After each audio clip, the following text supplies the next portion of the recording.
experience, a background in feminist philosophy, healthcare leadership, and ICF certification through Inner Glow Circle, Mindi brings a somatic, trauma-informed, nervous system-focused approach to burnout recovery. Her work sits at the intersection of chronic burnout and midlife, including the often unacknowledged complexity of perimenopause.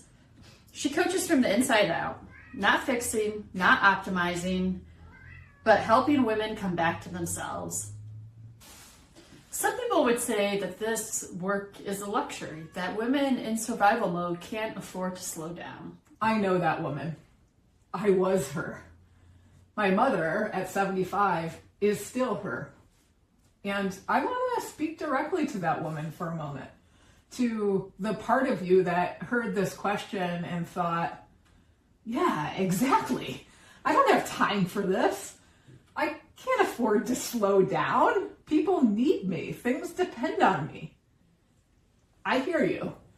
That response is real, and it makes complete sense given everything that we've been carrying.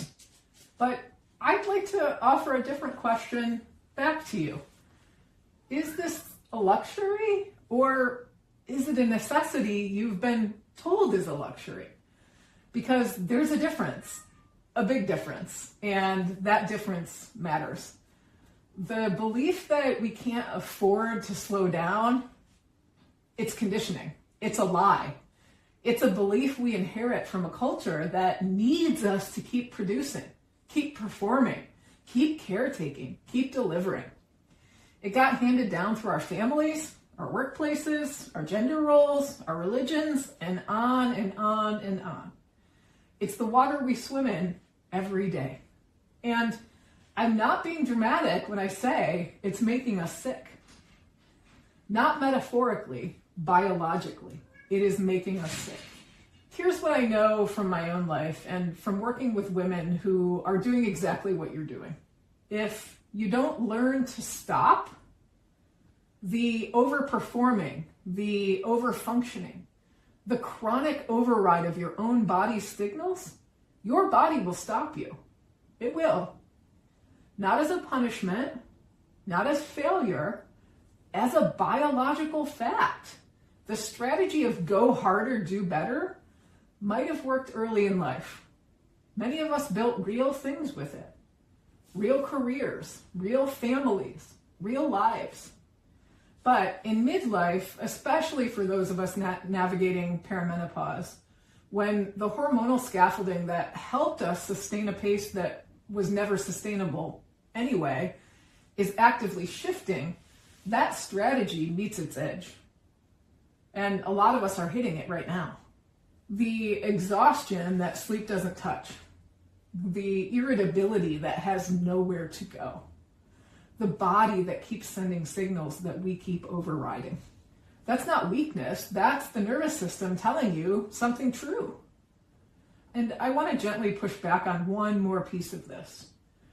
When we say we can't afford to slow down, what are we actually protecting? Because most of the women I know who believe this aren't living their lives. They're managing their lives.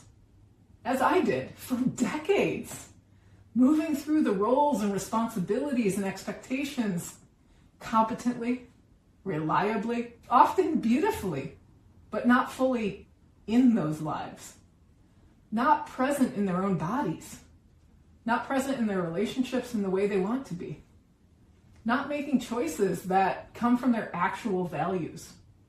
Spending their days, their years, fulfilling someone else's architecture of a good life and calling the exhaustion that it produces just how it is.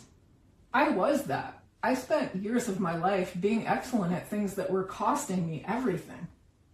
And I kept paying because I didn't know there was another way. Because I thought slowing down meant failing. I thought it meant being less. Losing something I couldn't name but was terrified to let go of. What this work actually asks of you is not less. It's different. It doesn't ask you to become someone you're not. It doesn't ask you to be less capable or less present or less real. It asks you to become who you already are, under the performance, under the roles, under the relentless management of everyone else's experiences. It asks for presence, honesty, and a willingness to feel what you've been absorbing and storing. This work asks you to let more of yourself into your own life. Not just the part that always has everything handled and figured out, all of you. The part that's tired, the part that's grieving, the part that wants something quieter, truer, more your own. Because you're so much more than what you've been performing. I want to try something with you for just a moment right here before we go any further. Are you open to a little somatic practice? Yeah. So you don't need to do anything special. You don't need to prepare. There's no performance required.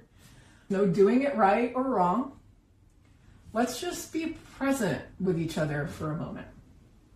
Just let your eyes soften and slowly move around the room wherever you are right now.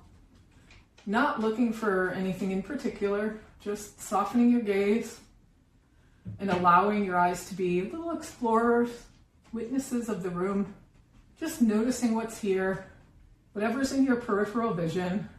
Let your gaze be soft and just notice colors, textures, shadows, shapes. And if it feels okay, one hand on your chest, not to fix anything, not to feel better, just to locate yourself, just to notice, I'm here. This is my body. This is where I actually live. And that's it. That small thing, that tiny act of just arriving, your nervous system just received it as a safety signal. Not because you did it perfectly, not because you felt something dramatic, just because you slowed down long enough to be somewhere, here, instead of everywhere. That's what this work is. Not a retreat, not a luxury, not something that you earn after you've handled everything else. It's this, available to you right now, in the body you're already in. So, is this work a luxury? Only if you believe your life, your actual life, the one that's happening inside your body right now, is optional or is up to someone else to decide. I don't believe that. Do you? I'm Mindi Torrey. I'm a burnout and capacity coach for high-performing women, and everything I just described is the foundation of the work I do. If you've been watching and wondering whether something like this could be for you, I want you to know the door is open. And if you'd like bite-sized support to your inbox every Sunday, the helpful email is a good place to start.